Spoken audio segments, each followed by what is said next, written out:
বুখারী মুসলিম একযোগে বর্ণনা করেছে যে আবু হুরায়রা রাদিয়াল্লাহু তাআলা আনহু তিনি ইরশাদ করেছেন, আওসানি খলিলি বিসালাস, প্রিয় নবী সাল্লাল্লাহু আলাইহি সাল্লাম আমাকে তিনটি বিষয়ের ওসিয়ত করেছেন। কয়টি বিষয় ওসিয়ত করেছেন? আমাদের প্রিয় নবী সাল্লাল্লাহু আলাইহি সাল্লাম এই সাহাবীকে ওসিয়ত করেছেন এ হাদিসে তিনটি বিষয়।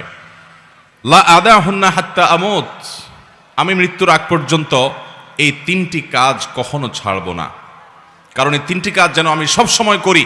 নবী করিম সাল্লাল্লাহু আলাইহি সাল্লাম সে ওসিয়ত আমাকে করে গেছেন, আমি এই কাজগুলো কখনো ছাড়ব না মৃত্যুর আগ পর্যন্ত। সাহাবী তার সংকল্পের কথা বলছেন। সে কাজগুলো কি? সিয়ামু সালাসাতি আইয়াম মিন কুল্লি শাহর, প্রত্যেক মাসে 3 দিন করে রোজা রাখা। প্রত্যেক মাসে 3 দিন করে কি রাখা? চান্দ্র মাসের 13, 14, 15 যেগুলোকে আইয়ামে 20 বলা হয়। নবী করিম সাল্লাল্লাহু আলাইহি সাল্লাম নিয়মিত এই রোজাগুলো রাখতেন। এই রোজাগুলো সেহের এবং ব্ল্যাক ম্যাজিক থেকে মানুষকে রক্ষা করার জন্য পরীক্ষিত এবং অনেক বড় উপকারী। আমাদের সমাজে ঘরে ঘরে আজকাল ব্ল্যাক ম্যাজিক এবং জাদুগ্রস্ত রোগী পাওয়া যায়। রোগী নিজেও জানে না, রোগীর আত্মীয় স্বজন যারা আছেন তারাও অনেক সময় জানেন না যে এখানে ব্ল্যাক ম্যাজিক করা হয়েছে। সাধারণ রোগ মনে করে তার জন্য দৌড়ঝাঁপ করেন। এই ব্ল্যাক ম্যাজিকের রোগীদের চিকিৎসার জন্য চান্দ্র মাসের 13, 14, 15 এই দিনগুলোতে রোজা রাখার কোনো বিকল্প নাই। আর যারা সেফে থাকতে চান, নিরাপদে থাকতে চান, ব্ল্যাক ম্যাজিক কাজ করবে না। কেউ শত্রুতা করে আপনার বিরুদ্ধে ব্ল্যাক ম্যাজিক করবে, কালো জাদু করবে, তাবিজ কবজ কবিরাজ দিয়ে আপনার ক্ষতি করার চেষ্টা করবে, আপনার কোনো ক্ষতি করতে পারবে না। সকাল সন্ধ্যার দোয়াগুলো পড়বেন আর সেই সাথে এই চান্দ্র মাসের 13, 14, 15 এই দিনগুলোতে রোজা রাখবেন। তো সাহাবীকে নবী করিম সাল্লাল্লাহু আলাইহি সাল্লাম 3 দিন প্রতি মাসে রোজা রাখতে বলেছেন। সেটা এই 3 দিন হতে পারে বা যে কোনো দিনও হতে পারে। এটি হলো প্রথম ওসিয়ত। দ্বিতীয় কি?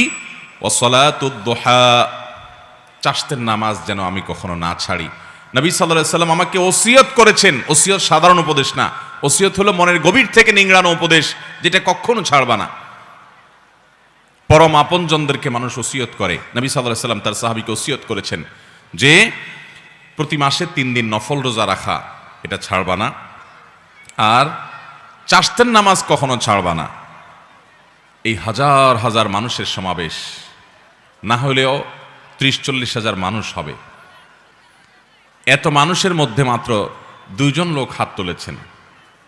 নবী করিম সাল্লাল্লাহু আলাইহি সাল্লাম যেটা সাহাবীকে ওসিয়ত করে গেছেন, এই চাষতের নামাজ কি, এর সম্পর্কে যদি আমি এখন প্রশ্ন রাখি, 80% মানুষ আমার ধারণা এটা বলতেই পারবে না যে এটা কোন নামাজ কখন পড়ে।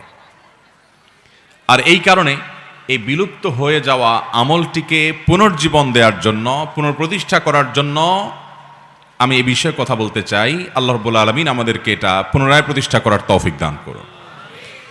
তৃতীয় যে ওসিয়ত করেছেন নবী সাল্লাল্লাহু আলাইহি সাল্লাম তাকে, সেটা হলো ওয়ানাউমুন আলা বিত্রিন, এবং বিতরের নামাজ পড়ে যেন আমি রাতে শুই। যারা তাহাজ্জুদ পড়বে নিশ্চিত আছেন বা প্রবল সম্ভাবনা আছে, জোরালো তার সম্ভাবনা আছে, তারা তাহাজ্জুদের পরে বিতির পড়বেন, ঠিক আছে। কিন্তু বিতির পড়তে পারি কিনা এ ব্যাপারে যদি সিউরিটি না থাকে, প্রবল নিশ্চয়তা না থাকে, তাহলে সেক্ষেত্রে বিতির পড়ে রাতে ঘুমোতে হবে। সেটাকে বিলম্ব করা যাবে না, বাদ দেওয়া যাবে না। নবী সাল্লাল্লাহু আলাইহি ওয়াসাল্লাম সে ওসিয়ত করেছেন। সহিহ মুসলিমের হাদিস আম্মাদান আয়েশা রাদিয়াল্লাহু তাআলা থেকে বর্ণিত হয়েছে, তিনি বলেছেন, কানান নবী সাল্লাল্লাহু আলাইহি ওয়াসাল্লাম ইউসাল্লি দুহা 4 ওয়া ইয়াজিদু মা শা। নবী সাল্লাল্লাহু আলাইহি ওয়াসাল্লাম প্রতিদিন 4 রাকাত চাষতের নামাজ পড়তেন, আবার কখনো কখনো তার চাইতে বেশিও পড়তেন, যতটুকু মনে চায়। অনেক বর্ণনা থেকে 8 রাকাত পর্যন্ত পাওয়া যায়। 4 রাকাতের বেশি 6 রাকাত হতে পারে, 8 রাকাতও হতে পারে। এই হাদিস থেকে বোঝা যায় যে 4 রাকাত তিনি অবশ্যই পড়তেন, এর বেশি কখনো কখনো 8 রাকাতও পড়তেন, 6 রাকাতও পড়তেন। সহিহ মুসলিমের হাদিসে আসছে, আবু যর গিফারী রাদিয়াল্লাহু তাআলা বর্ণনা করেছেন, নবী করিম সাল্লাল্লাহু আলাইহি ওয়াসাল্লাম বলেছেন, আল্লাহ রাব্বুল আলামিন আমাদের শরীরে যতগুলো অঙ্গ প্রত্যঙ্গ দিয়েছেন, যতগুলো জোড়া দিয়েছেন, এই প্রত্যেকটি জয়েন্ট, এই প্রত্যেকটি জোড়া আল্লাহর পক্ষ থেকে অনেক বড় অনুগ্রহ। প্রতিদিন এই জোড়া ঠিক থাকার কারণে আমরা মুভমেন্ট ঠিকমতো করতে পারছি, চলাফেরা ঠিকমতো করতে পারছি, অসুবিধা হচ্ছে না। এই যে আল্লাহ তাআলার এত বিশাল বড় নেয়ামত আমরা লাভ করতে পারলাম, সেজন্য প্রতিটি জোড়া, প্রতিটি অঙ্গের তরফ থেকে প্রতিদিন আমাদের সাদাকা করা উচিত। আমরা একবার সুবহানাল্লাহ বললে একটি জোড়া একটা জয়েন্টের পক্ষ থেকে, অঙ্গের পক্ষ থেকে সাদাকা হয়, এর পক্ষ থেকে আল্লাহর শুকরিয়া আদায় করা হয়। একবার আলহামদুলিল্লাহ বললে, একবার সুবহানাল্লাহ বললে, একবার আল্লাহু আকবার বললে, একটা ভালো কাজ করলে, একটু দান সাদাকা করলে, কাউকে অন্যায় কাজ থেকে বাধা দিলে, কাউকে কোনো ভালো কাজের নির্দেশ করলে, এই প্রত্যেকটি ভালো কাজ মানুষের প্রতিটা শরীরের প্রতিটি জয়েন্ট থেকে সাদাকা হয়। এই যে মানুষের শরীরের শত শত জয়েন্ট, এই জয়েন্ট এবং জোড়া এই অঙ্গ প্রত্যঙ্গগুলো থেকে প্রত্যেকটি থেকে আলাদা আলাদা করে প্রতিদিন যদি সাদাকা দিতে হয় তাহলে কি পরিমাণ নেকামল করা লাগবে। এই হাদিসে নবী সাল্লাল্লাহু আলাইহি ওয়াসাল্লাম বলেছেন, মানুষের শরীরের প্রতিটি জয়েন্ট, জোড়া, প্রতিটি অঙ্গ প্রত্যঙ্গ থেকে একটি কাজ প্রত্যেকটির তরফ থেকে সাদাকা করার, শুকরিয়া আদায় করার কাজ করে দেয়। সেটা হলো যদি কেউ সলাতুদ দুহা বা চাশতের নামাজ পড়ে, তাহলে এই একটি কাজ তার শরীরের সমস্ত জয়েন্টের তরফ থেকে সাদাকা হয়ে যায়। মোহতারাম হাজরিন, এই সালাতুদ দুহা বা চাশতের নামাজের সম্পর্কে তিরমিজির বর্ণনায় আসছে, নবী করিম সাল্লাল্লাহু আলাইহি সাল্লাম বলেছেন যে আল্লাহ রাব্বুল আলামিন হাদিসে কুদসিতে বলেছেন, ইয়াবনা আদম, হে আদম সন্তান, এর কালি আউয়ালান নাহারে আরবাআন, তোমরা দিনের শুরুতে 4 রাকাত নামাজ পড়ো আমাকে সন্তুষ্ট করবার জন্য। এটা আল্লাহ বলছেন। আকফিকা আখিরাহ, তাহলে তোমাকে আমি দিনের শেষ পর্যন্ত পরিপূর্ণ সময়টাতে আমি যথেষ্ট হয়ে যাব সকল ক্ষতি থেকে বাঁচাবার জন্য। এই 4 রাকাত নামাজ সালাতুদ দুহা, যেটাকে আমরা চাশতের নামাজও বলি।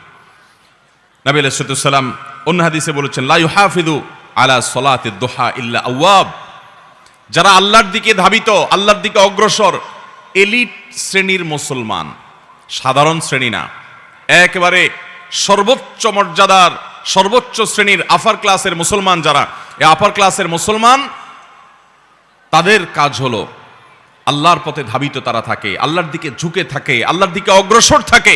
এই আওয়াব শ্রেণীর বান্দা, আপার ক্লাসের মুসলমানদের আমল হলো চাশতের নামাজ। এটা সাধারণ মুসলমানরা পারে না। এই জন্য নবী সাল্লাল্লাহু আলাইহি ওয়াসাল্লাম এটার নাম দিচ্ছেন ওয়াহিয়া সলাতুল আওয়াবিন। এটা হলো আওয়াবিনের নামাজ, অর্থাৎ আল্লাহর দিকে যারা ধাবিত থাকে তাদের নামাজ সলাতুদ দুহা। এই নামাজটা কখন পড়তে হয়? এই নামাজটা পড়তে হয় সূর্য যখন তেতে যায়, সূর্যের উত্তাপে যখন বালি মাটি একটু গরম হতে লাগে, তখন থেকে নিয়ে জোহরের ওয়াক্ত হওয়ার আগ পর্যন্ত। এটা গরমের সিজনে এক টাইম হয়, শীতের সিজনে আরেক টাইম হয়। কারণ গরমের সময় সূর্য এক সময় উঠে, শীতের সময় সূর্য আরেক সময় উঠে। আনুমানিক বেশিরভাগ সিজনে দেখবেন আপনি 8টা সাড়ে 8টার পর থেকে নিয়ে আপনার জোহরের আগ পর্যন্ত এই টাইমটাতে বালু তেতে যায়। কখনো একটু দেরি হয়, 9টা বাজে, বা কখনো একটু আগে হয়। তো এই 9টা, 10টা, সাড়ে 10টা এই টাইমগুলোতে জোহরের ওয়াক্ত হওয়ার আগ পর্যন্ত 4 রাকাত নামাজ। কোনো কোনো বর্ণায় অবশ্য 2 রাকাতের কথা বলা হয়েছে, কিন্তু বেশিরভাগ বর্ণায় 4 রাকাতের কথা বলা হয়েছে। আবার অনেক বর্ণায় 8 রাকাতের কথা বর্ণিত হয়েছে। 2 রাকাত করে পড়তে পারেন। সলাতুল লাইলি ওয়ান নাহারি মাসনা মাসনা, নবী সাল্লাল্লাহু আলাইহি ওয়াসাল্লাম বলেছেন রাত এবং দিনের নামাজ হলো 2 রাকাত করে, নফল নামাজগুলো 2 রাকাত করে পড়া উত্তম। যাই হোক, অনেক ওলামা ইকরাম 4 রাকাত একসাথে করার কথাও বলেন। 2টা আকওয়াল আছে ওলামাদের মধ্যে, 2টা কওলি আছে। যাই হোক, তো চাশতের নামাজ হিসাবে আপনি 9টা 10টার দিকে কমপক্ষে 4 রাকাত নামাজ পড়বেন। কোনো সূরা নির্ধারিত নাই, যেই কোনো সূরা দিয়ে পড়তে পারেন, সূরা ফাতিহার সাথে আরেকটা সূরা মিলিয়ে। এরপরে আপনি অন্য সব নামাজের যে নিয়ম আছে ঠিক একই নিয়ম, বিশেষ কোনো নিয়ত নাই। আমি সলাতুদ দুহা পড়তেছি, চাশতের নামাজ পড়তেছি, যে নামাজ আমার পুরো শরীরের প্রতিটি অঙ্গ প্রত্যঙ্গ, প্রতিটি জয়েন্ট জোড়া থেকে এই নামাজটাই যথেষ্ট হয়ে যাবে, আমি সেই নামাজ পড়ছি। যে নামাজ পড়ার জন্য নবী সাল্লাল্লাহু আলাইহি সাল্লাম একজন নয়, বেশ কয়েকজন সাহাবীকে ডেকে ডেকে আলাদা করে ওসিয়ত করেছেন। ওসিয়ত আর সাধারণ নসিহত উপদেশ এক জিনিস না। নবী সাল্লাল্লাহু আলাইহি সাল্লাম ওসিয়ত করেছেন। ওসিয়ত সাধারণত বলা হয় কোনো ব্যক্তি তার মৃত্যুর পরেও যেন কোনো কাজ করা হয় সে সম্পর্কে যে উপদেশ দিয়ে যায়, গাইডলাইন দিয়ে যায়, ওটার নাম ওসিয়ত। এটা মানুষ একান্ত আপনজনকে করে। আমাদের প্রাণের নবী সাল্লাল্লাহু আলাইহি সাল্লাম তার একাধিক সাহাবীকে, বেশ কয়েকজন সাহাবীকে ওসিয়ত করে গেছেন যে এই নামাজ কখনো ছাড়বা না। যে নামাজ নবী সাল্লাল্লাহু আলাইহি সাল্লাম সাহাবীদেরকে ওসিয়ত করে গেছেন আদায় করার জন্য, এই 40-50 হাজার মানুষের এত বিশাল সমাবেশে 5 জন মানুষও পাওয়া যায়নি সে নামাজটা আমরা পড়ি। এই নামাজটা ভাইয়েরা আমার নিয়মিত পড়তে না পারি, অন্তত সপ্তাহে 1-2 দিন হলেও, মাঝে মধ্যে হলেও আদায় করবো ইনশাআল্লাহ। ভাইয়েরা আমার, এই সমস্ত নফল নামাজগুলো ফরজ নামাজের ঘাটতি পূরণ করবে। কিয়ামতের ময়দানে 5 ওয়াক্ত ফরজ নামাজ তো পড়তেই হবে প্রতিদিন। এই নামাজে যদি ত্রুটি বিচ্ছুতি দেখা যায়, নফল নামাজ দিয়ে আল্লাহ রাব্বুল আলামিন ফরজের ঘাটতিগুলো পূরণ করবেন। বিশেষ করে এই সমস্ত নফল নামাজের এহতেমাম, এগুলোর গুরুত্ব যখন মুসলমানরা দিতে থাকবে, তখন আল্লাহর সাথে তাদের একটা বিশেষ সম্পর্ক হবে। আজকে আল্লাহর সাথে আমাদের কোনো সম্পর্ক নাই, আমরা দোয়া করি মনোযোগ নাই, নামাজ পড়ি মনোযোগ নাই, স্বাদ পাই না, তৃপ্তি পাই না, আল্লাহর সাথে কোনো কানেকশন নাই। আল্লাহর সাথে কথা বলে একটা তৃপ্তি আছে ভাই। আপনি যদি তাহাজ্জুদ পড়তে ভোর রাতে উঠেন, আপনি যদি চোখের পানি ফেলে আল্লাহর সাথে একটু কথা বলেন, আপনি অনুভব করবেন যে পৃথিবীতে সবচাইতে সুখকর সময়গুলো আপনি পার করছেন আল্লাহর সাথে কথা বলতে গিয়ে, আল্লাহর কাছে তওবা করতে গিয়ে। এমনকি আল্লাহর ভয়ে আপনি কাঁদছেন, সেটাও আপনার কাছে উপভোগ্য হবে যদি আপনি তাহাজ্জুদের সময় কেঁদে দেখেন। তাহাজ্জুদ পড়ার সময় ঘুম থেকে উঠে নিরালা এবং নিরিবিলি পরিবেশে যখন একাকী 2 রাকাত 4 রাকাত নামাজ পড়ে সিজদায় এবং দুহাত প্রসারিত করে আল্লাহর কাছে দোয়া করেন।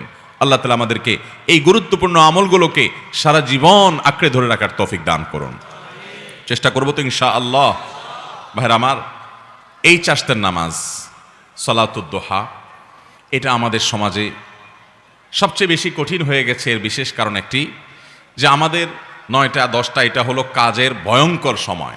অফিসে দৌড় দেওয়ার সময়, মহিলাদের রান্নাবাড়া পুরোদমে করার সময়, ছেলে মেয়েদের স্কুল কলেজে যাওয়ার সময়।